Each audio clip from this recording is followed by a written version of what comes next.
धाराशिव जिल्ह्यातील नळदुर्ग येथे सुमारे 500 वर्षापूर्वीचे ऐतिहासिक पंजे अलम मोहरम निमित्त सर्वधर्मीय ऐक्याचे प्रतीक ठरत असून या पवित्र स्थळी विविध क्षेत्रातील मान्यवरांचा सत्कार सोहळा उत्साहपूर्ण वातावरणात पार पडला। पूर्वी नळदुर्गच्या जामा मस्जिद येथे मोहरम काळात बसविले जाणारे हे ऐतिहासिक पंजे गेल्या 4 वर्षापासून निजाम इनामदार यांनी नळदुर्ग शहरातील रहीमनगर परिसरालगत असलेल्या आपल्या शेतात स्थापित केले आहेत।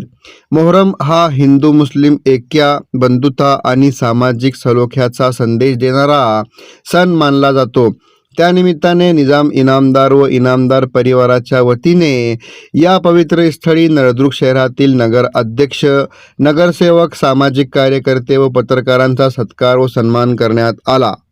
कार्यक्रमाच्या प्रारंभी उपस्थिती मान्यवरांनी पंजे अलम यांना पुष्पहार अर्पण करून प्रार्थना केली। त्यानंतर सत्कार समारंभाची सुरुवात झाली। या कार्यक्रमात नळदुर्ग नगर परिषदचे नूतन नगर अध्यक्ष बसवराज अप्पा धरणे, नगरसेवक पांडू पुदाले, नगरसेवक रिजवान काझी, नगरसेवक तानाजी जाधव, माजी नगराध्यक्ष शहबाज काझी, विनायक अहंकारी, सुशांत भूमकार, आबेदीन कुरेशी, पत्रकार अय्यूब शेख, पप्पू पाटील, मोहिउद्दीन शेख, पत्रकार अजित चव्हाण, बलदेव ठाकूर, करीमुद्दीन इनामदार, नसीर इनामदार, नंदू पोद्दार यांच्यासह अनेक मान्यवरांचा शाल व पुष्पहार देऊन सन्मान करण्यात आला। यावेळी विनायक अहंकारी, सुशांत भूमकर तसेच नूतन नगर अध्यक्ष बसवराज अप्पा धरणे यांनी मोहरमच्या निमित्ताने हिंदू मुस्लिम एकता, सामाजिक सलोखा आणि बंधुभाव या विषयावर आपले विचार व्यक्त केले।